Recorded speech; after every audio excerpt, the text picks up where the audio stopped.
What's up, everyone? Zach here, bringing another Team Taste deck profile, and today I'm going to be going over Zapdos Jirachi with a little Zebstrika action here and there. It's one of my one of the more fun decks that's coming out this next format with Team Up. I'm not sure if the power's quite there, but I really love playing it, so I'm just gonna jump on into it. So to start off, we got four Zapdos. There is an argument to be made that you only want three because you want to start with Jirachi, but I kind of like the fourth. Not sure if I'm sold on it, but for one lightning energy, it does 10 plus 70 if this Pokemon became active during your turn. So it's basically like a mini Golisopod.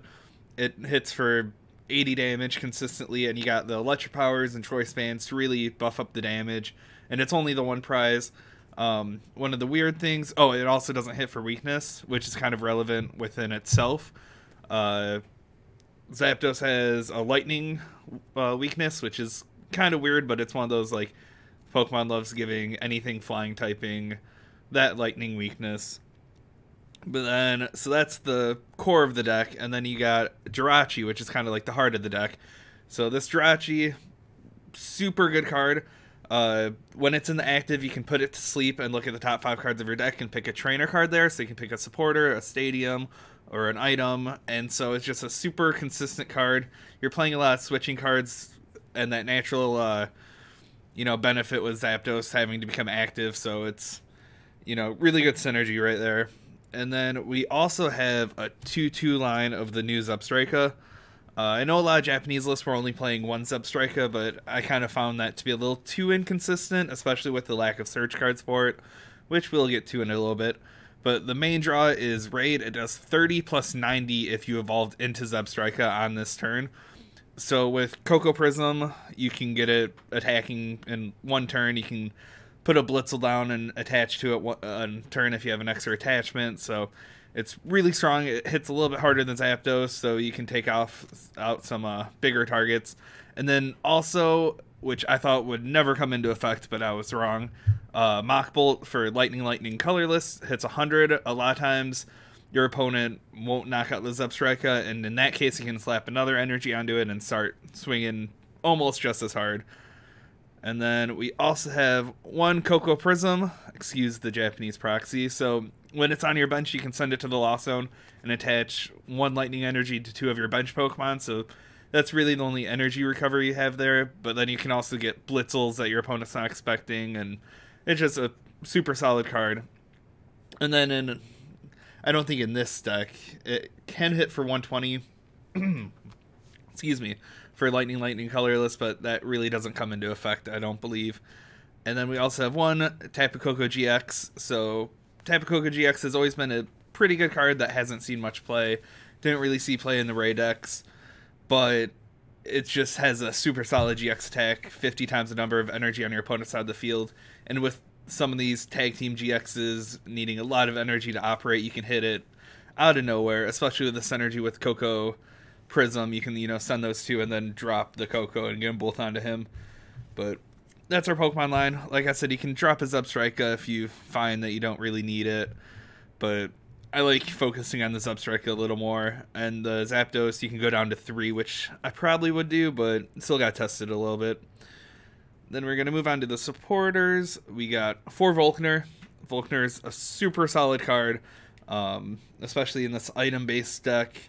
You find a lightning energy and an item. So all you really need is a lightning energy with Zapdos to attack, and you can grab a nest ball, you can grab a switch, an escape board, an escape rope, an electric power if you need that extra 20 damage. It's just super solid and finds you just about anything you need in the deck at any given time. And then our draw support's a little light. We got 2 Lily and 2 Cynthias. I think I'm going to try to find room to go up to like another Lily or Cynthia, but something to play around with. The deck really doesn't need that much draw. Once you get going, once you get a couple Jirachis out, it just really kind of self-sustains. And then we got 4 Guzma, which is absolutely necessary. The card is so good in the synergy. You can even use 3 Jirachis and get an attack off sometimes. It's just super solid card. And then moving on into the items, we have our ball engine. We got 4 Nest Ball and 2 Ultra Balls. So the only thing you really need to find with an Ultra Ball is the Coco and the Zubstrika. Everything else can be Nest Ball down. So that's where we're going there. There's really not much good discard in the deck too, with Ultra Balls. So usually you're throwing away energies, but I think a third Ultra Ball would be good, but I don't know. Two's been enough, except, a few situations where it's like, oh, you threw the Ultra Balls away turn 1, and then you just have to kind of draw into the Zubstrika or Coco when you need it. So I don't think it's... I think at least one more is probably necessary. And then we got the 4 Electric Powers for the damage output. The damage adds up really quickly. With 1 Electric Power, you hit 110 with Zapdos, and then, it just starts going crazy after that. Now, there's no way to get these Electric Powers back, so they're a one-time use, but they're still super solid. And then we also have 2 Choice Bands to help with the damage output.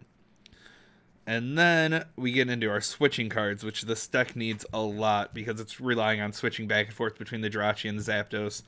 So right now I'm playing 3 switches, 1 escape rope, and 3 escape boards.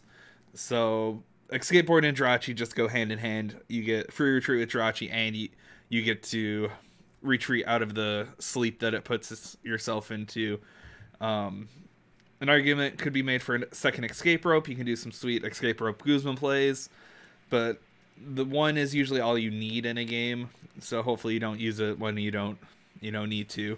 Like I said, you're not discarding much with the low Ultra Ball count, so usually you have it when you need it, or you can find it with a Volkner or Jirachi.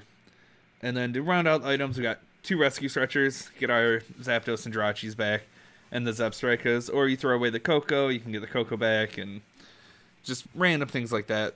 2 is pretty solid with the 1 prize exchange. And then for our stadiums, we have 1 Thunder Mountain, which is just like an auto-include into any lightning deck. It makes your lightning attacks cost lightning less, not even colorless less, it's better.